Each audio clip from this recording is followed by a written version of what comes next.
Labdien, dārgie draugi! Prieks jūs redzēt pēc ilgāka pārtraukuma atkal Arēnā Rīga, kad mēs turpinām KHL regulārā čempionāta pēdējās atlikušās mājas spēles. Nu ko, šodien pie mums viesojās pirmo reizi Zagrebas Medevišķak, un kā jau mēs esam izsludinājuši, Zagrebas kluba līdzjutēji šogad ir uzstādījuši skaļuma rekordu. Pagaidām Guinness rekordu grāmatā tas nav apstiprināts, bet tomēr 130,2 decibeli liek par sevi runāt paši par sevi. Bet tiesa gan 15,000 skatītāju klātienē, kad Miķels Redlis ar Lokomotīvu viesojās Zagrebā, viņiem sanāca šis te rekords. Šodien mēs mēģināsim Arēnā Rīga pietuvināties šim te rekordam. Pagaidām mēs esam iebļāvuši 122,1 decibeli. Nu, šodien visiem kopā jābūt vēl skaļākiem. Nu ko, mēs iesim iesildīties pirms spēles, nedaudz laiks vēl ir atlīdz, paskatīsimies, kā gatavojās mūsu skatītāji un līdzstēji Rīgas ielais, un vai viņiem izdosies, nu, vismaz tādā ģenerāla mēģinājumā iebļaut, teiksim, decibelu mērītājā vismaz 100 decibelus, un paskatīsimies arī, kurš ilgāk var izbļaut vārdu Dinamo. Esat gatavi? Ejam meklēt klientus.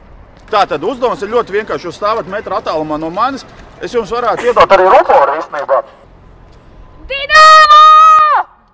Dinamo! Dinamo Rīga! 112,8. Dinamo! Dinamo! 110,9 meitenes bija skaļākas. Aiziet! Dinamo!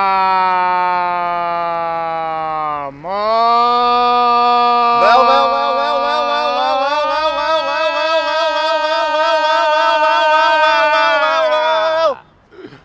16,7 sekundes.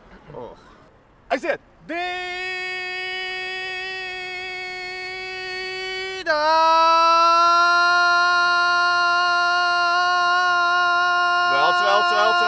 Velc. Ingus, kā domā, būs?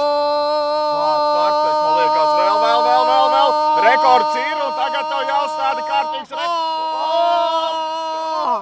Ideāli. 22,7 sekundes. Neko sev. Rīgas ielā sastaptie līdzjutēji nejauši garām gājēji jau ir pierādījuši, ka katrs no viņiem var uzbļaut apmēram vidēji 110 decibels. Patiesībā mums 10,000 nemaz nav vajadzīgi. 2 līdzjutēji, 220 decibeli. Medevišķaks pārspēts, ne? Uzmanību, gatavību!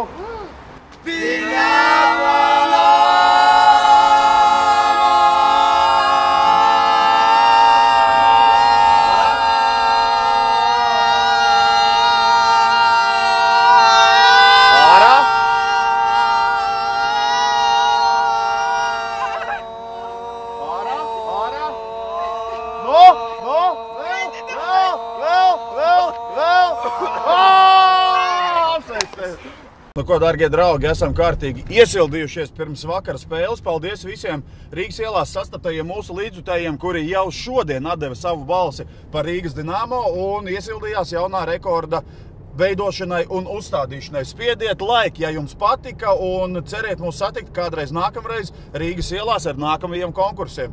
Tikai Rīga, tikai Dinamo, dodamies uz spēli!